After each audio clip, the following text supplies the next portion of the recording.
Donc aujourd'hui, nous allons faire un exercice sur un calcul de volume. Donc soit la fonction f définie sur 0,1 par f de t est égale à t carré plus 1. Calculer le volume du solide engendré par la rotation de CF autour de l'axe des abscisses pour un tour complet. Donc nous allons déjà représenter sur un graphique, donc sur un repère orthonormé, ce qu'on nous demande. Donc tout d'abord, il faut imaginer que nous avons la courbe, donc f de t, t carré plus 1 sur 0 à 1 ici. Et on veut du coup calculer le volume du solide de révolution autour de l'axe x. Donc il faut imaginer que la courbe du coup fait un cercle autour de l'axe x. Et donc, on va dessiner en pointillé l'autre côté, entre guillemets, de la courbe, qui est du coup ici. Ça, c'est l'autre côté. Et du coup, il faut imaginer en fait qu'on a un cercle ici, parce que ça, c'est la courbe qui fait une rotation, et on a un autre cercle ici. Et en fait, on veut calculer tout simplement le volume de ce truc-là, qui ressemble un peu à une sorte de bol, en fait, en soi. Si on le mettait, si on le prenait de cette manière, ça ferait une sorte de bol. Donc voilà, on veut calculer le volume qui est là-dedans. Donc tout d'abord, il faut savoir qu'on se place dans un repère orthonormé OIJK. Donc en fait, on est comme ça de cette manière, parce qu'il faut qu'on soit en 3 dimensions. Donc ici, O, I, J, et ici, on va dire K. Donc repère orthonormé. Et il faut qu'on définisse une unité de volume. Puisque le volume, on ne peut pas dire est égal à 3. Il faut qu'il soit égal à 3 quelque chose. Donc ça sera égal à 3 unités de volume. Par exemple, je ne connais pas encore, on ne connaît pas encore le volume de ceci. Donc, pour le calculer, c'est simple. Unité de volume est égale à la norme du vecteur i fois la norme du vecteur j fois la norme du vecteur k. Donc, pour un repère O, I, J, K. Donc ça, c'est égal à, du coup, 1 fois 1 fois 1, ce qui sera égal à 1. Donc une unité de volume est égale à 1. C'est une unité de volume. Comme on fait une intégrale en 3 dimensions, au lieu de calculer pour une aire, par exemple, la somme de tous les petits rectangles infiniment petits entre 0 et 1, on va devoir calculer la somme de tous les petits cercles entre 0 et 1 sur notre solide de révolution, donc comme celui-là, comme celui qui est là ou comme celui qui est là, et donc tous ceux qui sont à l'intérieur. Hein. On peut en refaire un ici pour comprendre. Bon là j'ai un peu dépassé, mais voilà, il faut imaginer qu'il y en a plein. En fait, c'est pas vraiment des cercles d'ailleurs, c'est même des petits cylindres, infiniment petits en fait. C'est comme des petits rectangles, mais des petits cylindres en soi. C'est voilà. On comprend donc qu'on va devoir résoudre une intégrale. Maintenant, pour déterminer les bornes de notre intégrale, nous allons faire une rédaction. Donc on va dire tout d'abord que notre solide, il est compris entre deux plans d'équation. Donc x égale 0 et x égale 1. Donc ici, je mets les axes x, y et z.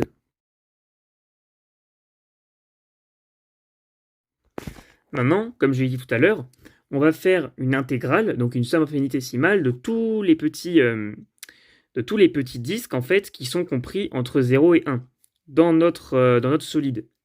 Et donc en fait, il va falloir qu'on détermine la surface de chaque cercle.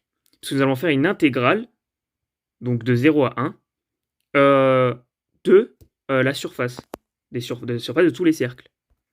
Et pour déterminer cette surface, nous allons devoir déterminer un rayon. Et bien ici, on comprend que le rayon, ce sera f de t. Puisque nous avons f de t ici est égal à t carré plus 1, et bien en fait, le rayon sera f de t. Pour chaque t, ici, si on regarde bien, le rayon, on monte ici, ce sera f de t.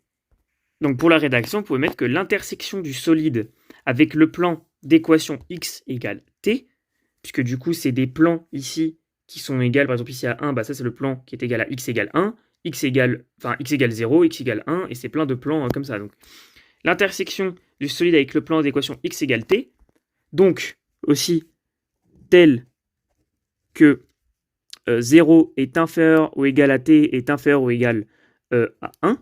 Donc ça c'est important de le mettre, parce que ça peut être tous les plans compris entre 0 et 1. C'est un disque, donc cette intersection est un disque de rayon, donc comme je l'ai dit, de rayon f de t. De rayon f de t. Puisque si ici, nous avons t, alors le rayon, c'est forcément f de t. Et donc, on va pouvoir continuer notre rédaction en parlant de la surface, puisqu'il va falloir faire une intégrale des surfaces de chaque disque, du coup. Donc, vous pouvez mettre et de surface,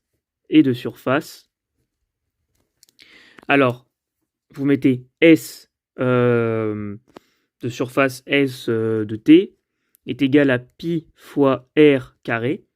Donc ça, en fait, c'est égal à pi fois f de t, puisqu'on a dit que le rayon c'était f de t, donc f de t carré. Voilà, tout simplement.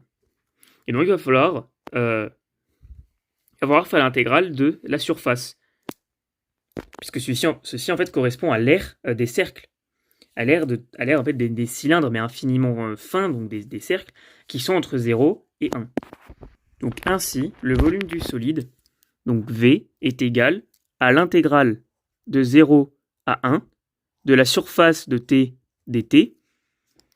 Mais du coup, comme on l'a dit, c'est égal à l'intégrale de 0 à 1, donc de pi fois f de t, donc carré dt. Et donc il va falloir résoudre cette intégrale. Donc en fait, elle est égale à pi, parce qu'on peut, comme pi est une constante, on peut le sortir, c'est égal à pi fois l'intégrale de 0 à 1 de f de t carré dt.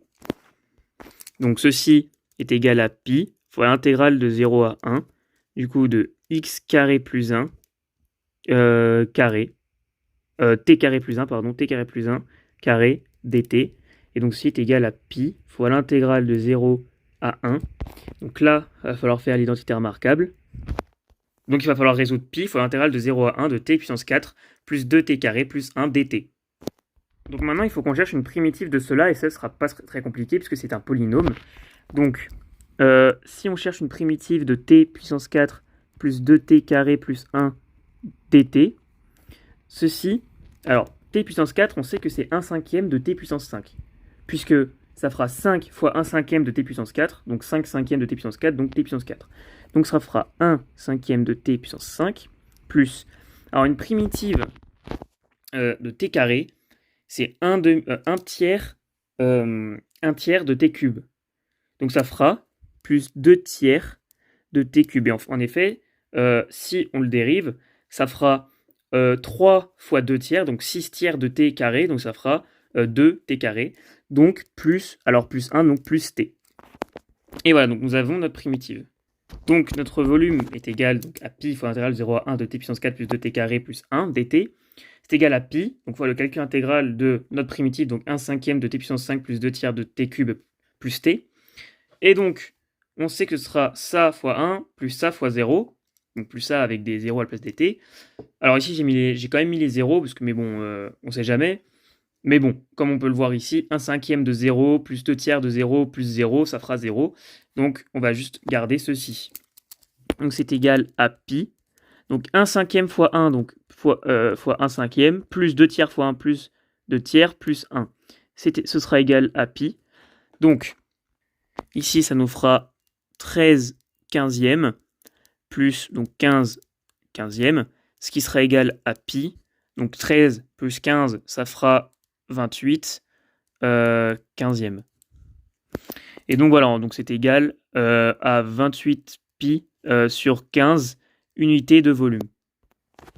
Donc qui fera environ 5,86 unités de volume, comme on peut le voir d'après la calculatrice.